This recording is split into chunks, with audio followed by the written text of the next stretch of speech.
Allô?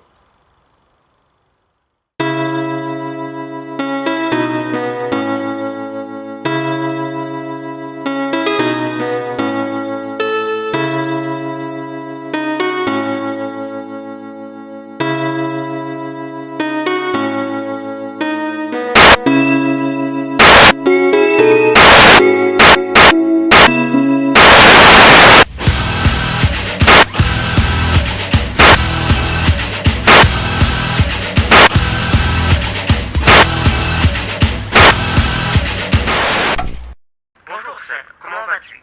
Encore toi? Je n'ai jamais dit que je ne reviendrai pas, et puis ça va bientôt faire 4 jours depuis la dernière fois. Ouais. Mal dormi? Pire. Un cauchemar. Ah oui. Ouais. Alors en fait, si tu veux, j'étais dans un manoir abandonné et je me faisais poursuivre par des papillons mutants. Et après... Et ensuite, je tombais dans une sorte de Batcave qui était au-dessus du manoir.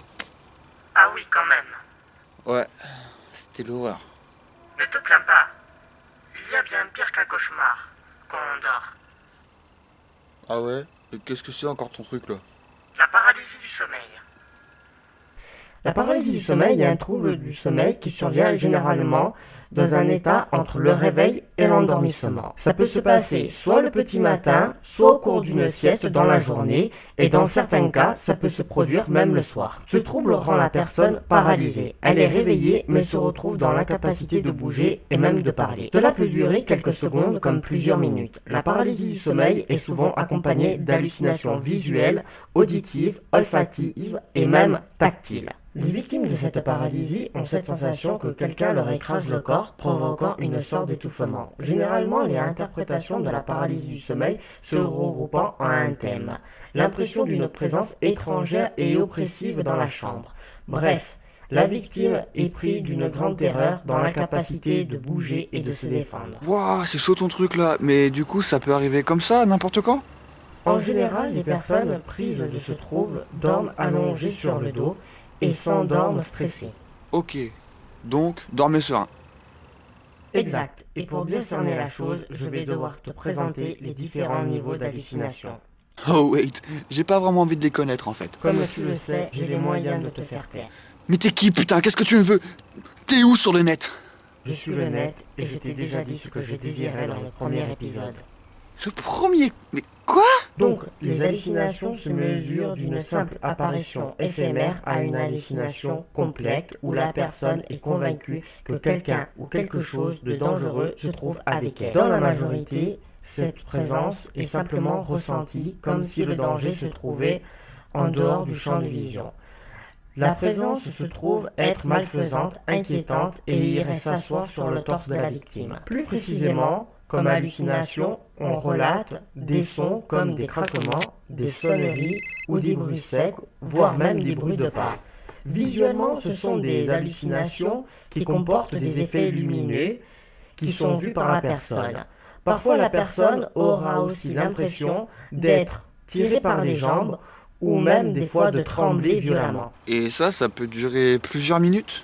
Oui, même si la notion du temps est quasiment perdue dans ces moments de panique, au maximum, cela peut durer un bon quart d'heure, même si personne n'a jamais réellement chronométré la durée d'une paralysie du sommeil. C'est une véritable torture. Bien que ce soit une expérience impressionnante, ça n'a aucun incident sur la santé. Ouais, enfin bon, t'en ressors pas mal traumatisé quand même, hein. Bah, tu me diras, mon cauchemar était quand même pas mal traumatisant, quoi. Et là, ce n'est pas du tout pareil. Il y a quelques cas qui ressemblent à la paralysie du sommeil, mais qui n'ont rien à voir. Écoute, il ne faut pas confondre la paralysie du sommeil avec un simple cauchemar ou encore la catalepsie présente chez les narcoleptiques. Ces personnes s'écroulant soudainement à cause d'une paralysie musculaire due à une trop forte émotion. Il y a aussi la paralysie hypocalémique qui, elle, survient au réveil d'un adolescent après avoir un peu trop bu. Ah, donc c'était ça. Je viens d'apprendre un truc. C'est utile. Ce qui se rapproche le plus de notre sujet, ce sont les terreurs nocturnes se faisant chez les enfants entre 6 et 12 ans. Durant la crise, l'enfant est insensible aux tentatives de ses parents pour le rassurer. Il se débat lorsqu'on tente de le toucher. La crise dure en général entre 10 à 20 minutes et s'accompagne de tachycardie, polypnée, agitation, sudation, cris, rougeur du visage et même parfois pâleur. Il prononce parfois des propos incohérents. Généralement, à la fin de la crise, l'enfant s'apaise spontanément et se rendort. Il ne garde aucun souvenir de la crise, sauf dans certains cas exceptionnels. Les terreurs nocturnes sont très impressionnantes, si bien chez l'enfant que pour les parents eux-mêmes. Ok, donc je crois que j'ai saisi l'idée. Donc la paralysie du sommeil, vu que ce n'est pas une maladie et que ça n'a aucune influence sur la santé, est-ce qu'on peut l'éviter? La bonne question au bon moment. Bien joué, Seb. Ouais, je sais. Je sais, merci. Il n'existe pas de traitement à proprement parler. Comme tu l'as souligné, la paralysie du sommeil n'est pas une maladie et à part des répercussions psychologiques, la victime ne craint absolument rien. Évitez de dormir sur le dos et en premier lieu et surtout dormir l'esprit serein. Le stress, l'angoisse sont les principaux facteurs de la paralysie. Si le trouble persiste, alors il faut chercher d'autres facteurs éventuels. La narcolepsie peut éventuellement être reliée à ce phénomène. En tous les cas, il faut le vérifier. Je conclus sur cela aujourd'hui. J'ai d'autres appels à faire. Celui-ci est terminé. Allô, c'est moi. Du nouveau? Non, pas grand-chose.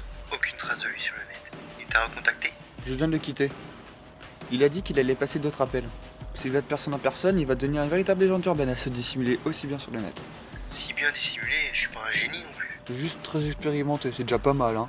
Je te rappelle qui c'est pour notre vol d'il y a 2 ans. Alors je te conseille de faire vite.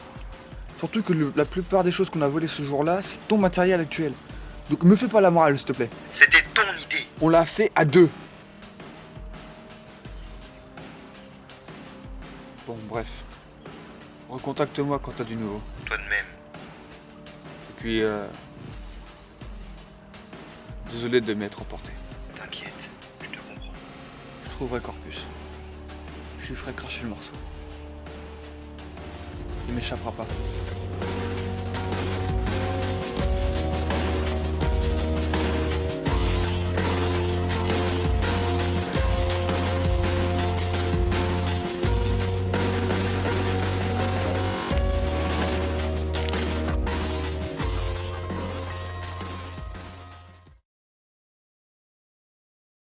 Avez-vous déjà été victime d'une paralysie du sommeil? Quelqu'un que vous connaissiez a-t-il fait une?